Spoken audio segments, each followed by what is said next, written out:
We are less than 24 hours away now from a star-spangled shindig here in downtown Indianapolis. Thanks for inviting us in on this Thursday night. It's now 11 o'clock. Thousands of people expected in the heart of our city to celebrate our country's independence tomorrow. Logan Gay is getting us ready for all things 4th of July. Anyone passing Veterans Memorial Plaza can see that crews have already started prepping for Friday's big event, but organizers say the real work will begin hours before it. We'll have our pyrotechnic experts in the building across from us starting early in the morning. We'll have food trucks loading in mid-afternoon along St. Clair Street. Taylor Schaefer, president and CEO of Downtown Indy Inc., says it takes a team of collaborators to turn the Indiana War Memorial from this to this for Downtown Indy's 4th Fest. At about this time, the entire area will really be coming alive with energy, with excitement, with that entertainment. Tens of thousands of people from across central Indiana are expected to gather here to enjoy the street festival with free live music and a 20-minute fireworks show. It's so great to see so many different walks of life coming together in the heart of our city to celebrate our country in this beautiful plaza. But before you make it to the plaza, you first have to get here. And that's where you should be planning ahead. Schaefer says drivers should be aware that Vermont and St. Clair streets will close early in the day. Also consider coming early to have an easier time finding parking. IMPD and other law enforcement agencies will also be on hand to help handle the crowds. There's an incredible energy in the city right now, and we're proud to be a part of it.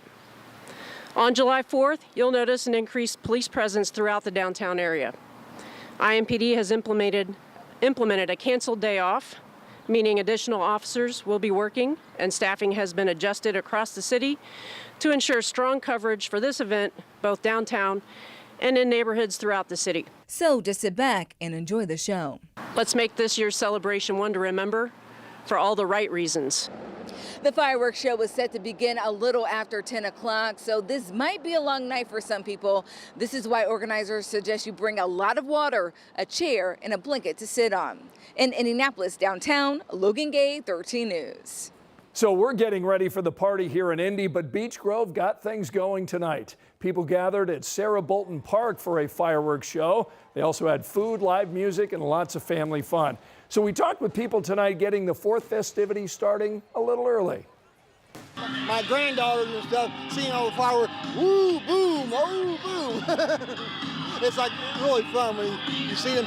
When you was that young, and then now they doing it, you know, it's great. It's great. This is our second year. This is our second year coming. When we went last year, it was fun, so we want to make sure we come out and do it again. So. And we've got a full list of all the 4th of July events right now over on WTHR.com.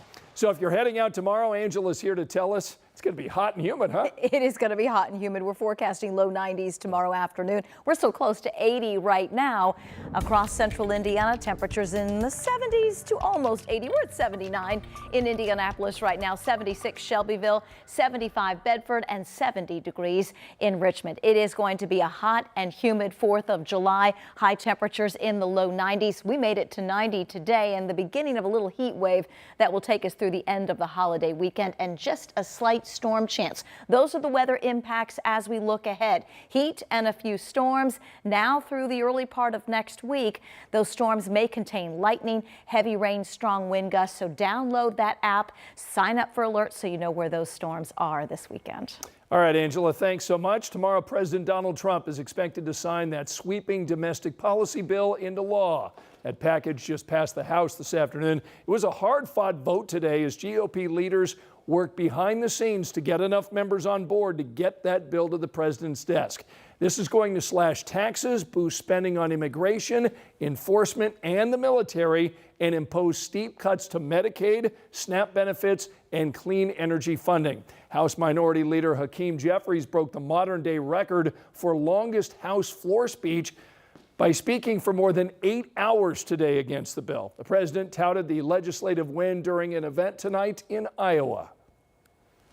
With this bill, every major promise I made to the people of Iowa in 2024 became a promise kept. The Congressional Budget Office projects this bill will increase federal deficits over the next decade by nearly $3.3 trillion from 2025 to 2034. And tonight we're hearing from Indiana members of the House who split along party lines. Republican Victoria Sparks wrote on social media, "We still need urgently to address our fiscal situation, but this bill includes many positive provisions that will help grow our economy and create jobs." Going on to thank President Trump for, quote, stopping hundreds of billions in Medicaid fraud and abuse by large oligopolies. Democrat Andre Carson also posting tonight about the bill, saying, quoting here, House Republicans voted to give more tax breaks to billionaires while slashing Medicaid, Medicare, and food stamps for regular people. To all who voted for this cruel bill, you are hurting your own constituents. We won't forget. Now, one group of Hoosiers showed their displeasure with the bill outside Senator Todd Young's office here in Indy. Faith leaders held this procession with a hearse and a casket to hold what they say was a funeral today. They told us they're mourning the people they believe will die because of the new law's cuts to Medicaid and SNAP. Both Indiana Senators Todd Young and Jim Banks voted for this legislation. Senator Young says the bill includes sensible reforms to strengthen government assistance programs. Well, right now, portions of Lake Monroe are closed because of recent heavy rain. Indiana conservation officers tell us in some spots, water is 13 feet higher than normal. So those levels are now closing beaches and some campsites ahead of this big holiday weekend. And we're told the water has now reached its peak for now, but it's going to take a while, weeks, perhaps months, for the water to go down.